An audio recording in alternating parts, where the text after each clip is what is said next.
sector for almost 30 years. I have no other employer than the wildlife itself. I started as a young scientist wildlife service and was put in charge of the elephant database for Kenya. So literally running what is happening with the elephant conservation, not only in Kenya but across the globe.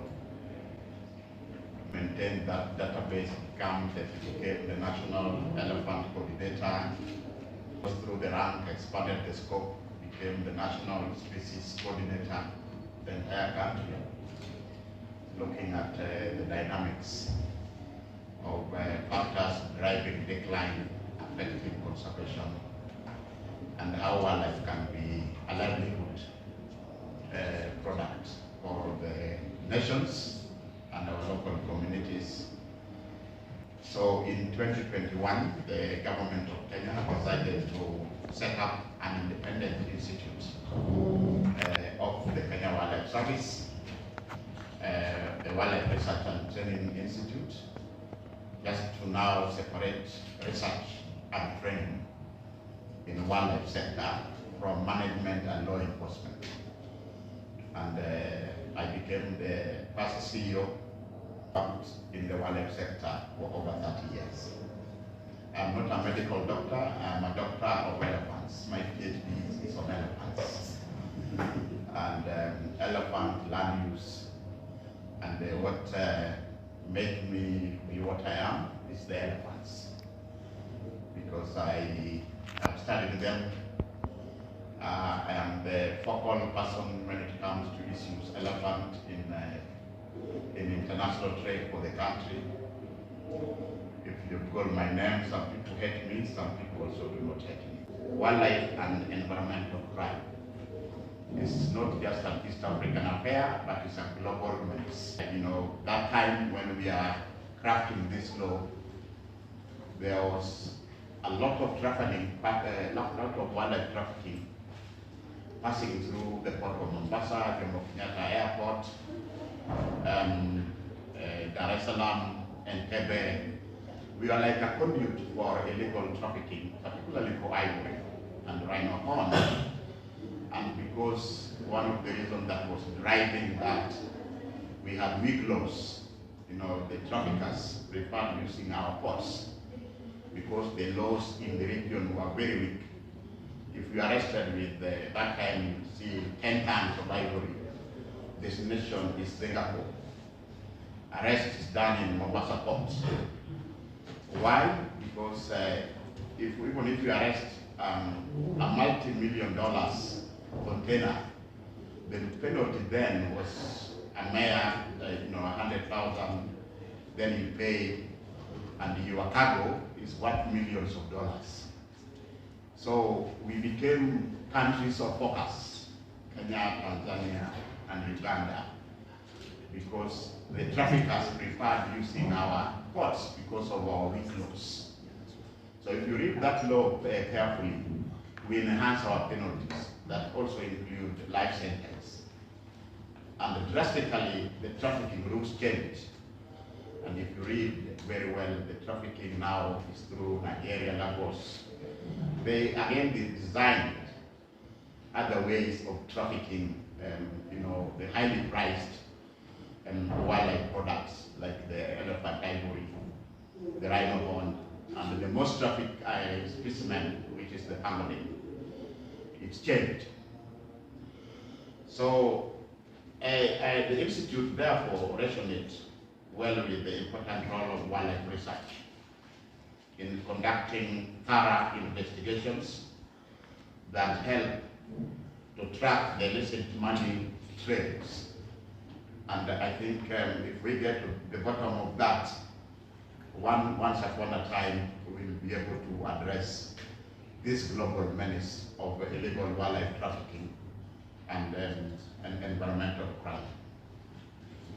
You'll bear with me that any successful criminal investigations must always have correct and factual evidence. If you want to be very successful, You have to have correct and factual evidence, which is essentially the role of research. And ours is to make sure that we provide the country with the correct evidence, the correct information. If we say, if you trade on ivory, it will spur trafficking, then we must talk from the point of facts. We look at trends. How was it before international ban in ivory trade? How was the illegal killing of our populations? A country like Kenya, we know our population very well. So yes, we are here in Naivasha. As you can see, this is the Naivasha lake. We were doing a journalism training here. As you can see, these are reporters from East Africa, Kenya, Uganda, Tanzania, and South Sudan. They've had a hard week. That's why you can see them resting. This is quite a unique workshop, different from what we do at Internews, which we are a media development organization, and we train journalists on how to tell stories better. In this case, under our environmental program, the Earth Journalism Network. So we train them and also issue them small story grants to be able to go investigate stories on environment, wildlife, and basically conservation. But when we were telling stories of illegal wildlife crime and other environmental crimes, if you like, nature crimes, it's very difficult for a journalist to tell this story.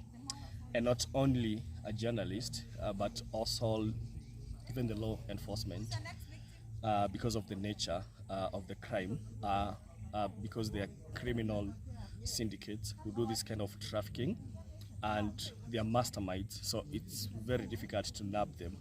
So if it's difficult for the authorities, can you spare that for a journalist? It's even more difficult for them. And authorities are now, like what it's called following the money. You follow the money trails of the people suspected kingpins, because you'll find that when it comes to trafficking and poaching, it's only the small fish that get arrested. People who are given a few coins here and there to kill the animals, if it's the elephant for its tusk, or rhino for its horn, and pangolin for its scales, and a host of other wildlife. I think my take home is the tools, the online tools and digital tools that I could employ in my daily work to try and track and trace illegal activity happening. This workshop, there are a lot of things that I've learned. The tools that we can use as journalists. I come from a country that is South Sudan, where information is very scarce. You call a leader to give you an information, he doesn't want to give you data. So we learn about investigative tools. We are talking about the pinpoint. So if I get information and somebody denies information that I've already accessed online, what does it mean? I gain skill in investigative tools, financial investigative tools, and environmental investigative tools. Besides that, also powerful one, the world these days is mirrored by fake news.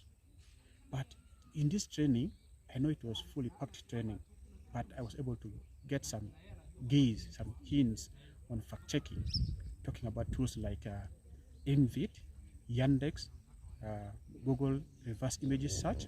These are all tools that can help in verifying fake news, not only ordinary news, but also importantly climate related stories.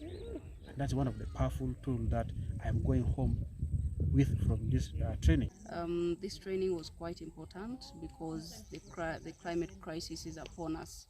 Also, there are so many violations against the environment, the wildlife that we underreport. So getting tools to do the work that we are supposed to do was quite fundamental in this training. I've got a few take-homes, for example, the different forensic tools we can use to track illegal logging, to track money laundering, and other investigations in line with the climate and environmental topics. So those are going to be very key in my work back home. I wish this kind of trainings are extended to other journalists to also learn these tools. Basically, today we've just concluded a one-of-a-kind conference, one-of-a-kind training, and my take-home is I appreciate the fact that they've really given us the tools to investigate financial crimes, because previously we were not able to investigate these particular crimes because of lack of finance, because of lack of amenities and tools, or even cameras, lapels that are needed for investigative pieces. So that is one of my take homes that I really do appreciate.